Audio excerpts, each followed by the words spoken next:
Good morning. My name is Laura Mesner, and I live around the Del Rosa and Highland Avenue area. I am physically challenged and in a wheelchair, and I'm making this video, and I will be sending it to uh, the city officials on Facebook and other social medias because that's the way I can contact people. I'm going to be going around and showing you some of the challenges that as a disabled person, no matter ethnic background, go through with getting around with sidewalks, dealing with homeless people, dealing with the people who are on severe drugs. I realize some of these people are not homeless because of their own choice. Some of them are. And the ones that are there for choice need to get a job and do whatever they need to do, especially the younger generations. I don't believe telling the police to not go to businesses if they shoplift for under $950. That's just going to increase a already high crime area. My bank is the last bank within walking distance of my apartment, and they will be closing on September 1st. There's a lot of businesses that are closing around here. The sidewalks are in horrible condition. I'll be showing you this as I go out today in my video. I'm hoping to also interview some business managers in the area, and hopefully they will share with me some of their biggest challenges as well. Thank you, and I hope you will listen to me on the video as I continue later. Okay, I am currently at Carlos Jr. I went to Wells Fargo and I spoke to the manager, and even though he said some of the problem there was homelessness, it was actually more technology. Everybody is using more electronic banking, and so the overhead of the cost of keeping the building open was more than was profitable for the bank. He did agree that there was a problem with homelessness and that there was a problem with people hovering over customers trying to take their money at the outside ATM machine. And then I went and spoke to the WIC store, and she said mostly things were pretty quiet. They did have a few problems with homeless people there as well, but most of them, they could get them to leave quietly.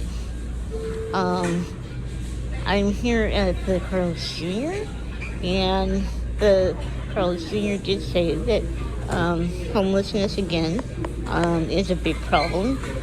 People want to go in and use the bathrooms for showers, or they want to come and dig trash inside and outside the building and create a mess. And so far it looks like mostly, like we've already said, that homelessness and drug use is a big problem, and we need to do something about it.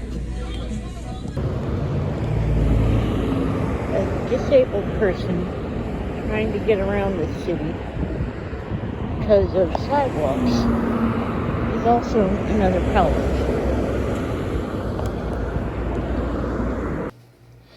Okay, I am back home. My last interview was with CVS on Del Rosa and Highland. None of the managers were really willing to share with me their name, and because of corporate laws, they were not allowed to go on video with me. But I asked all of them, as far as either business managers or business owners, what were the main obstacles that they face either on a daily or a weekly challenge. All of them agree that mental illness is a huge problem in this area. Homelessness is also a big problem. We all know that. Drug abuse is also another huge problem. But I feel like I had the best conversation with the gentleman at CVS, because he also understands that until a person is ready to give up their drug addiction and change their ways of life and let God help them, they're not going to get any better. Even though the city has promised so many homeless shelters and temporary housing for the homeless, some of the homeless people are not willing to give up their drugs and alcohol, and from what I understand, that is part of the program that the city is offering.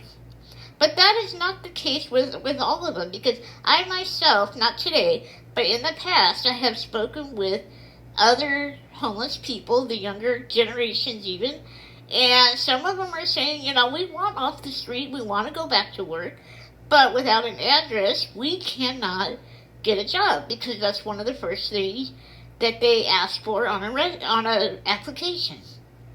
And so I mentioned that to the gentleman that I spoke to, and he said he agrees that that's a problem, but as an employer, they have to have a way to contact the employee, or if they should happen to do an inside job robbing the store or something like that, I'm sure is another concern, although he did not mention that. But, so... And then I asked all of them if they had to guess what was the age range of the majority of the homeless people that they deal with. And Carlos Jr. had said the majority were between 20 and 30 years old. I believe it was CVS that also said between 18 and all the way up to 45. I mean, that's a pretty big age gap. And then he said there's some senior citizens that are homeless, and I'll agree there are quite a few of those. And I don't understand, because there's several programs for the senior citizens.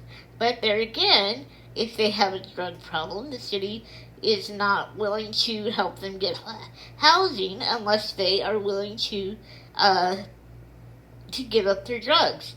And so there has to be some kind of solution to this, and part of that is the city needs to own up to their part in providing at least temporary housing for those who are willing to either give up the drugs and or the alcohol, or those who are not using anything, but they need something so that they can get back on their feet.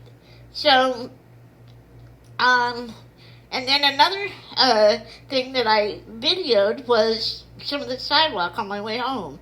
I was planning to do some more videoing of the streets that I deal with every time I go outside. Not only is the homeless and the drug use a problem, but where is all the promise of fixing the streets and the sidewalks that was given to our state and our county and our city? As a person in a wheelchair, I'm not seeing it. All they're doing is little tar patches in the street and little cement patches on the sidewalk. But you'll see what I'm talking about in the one video that I did do, but it was getting too hot and I needed to come home. So my final stop was McDonald's to get some iced coffee. But yes, I did drink water and orange juice while I was out. But the store was really busy, so I did not get to talk to them. But I did speak to, I want to say, 5 different locations.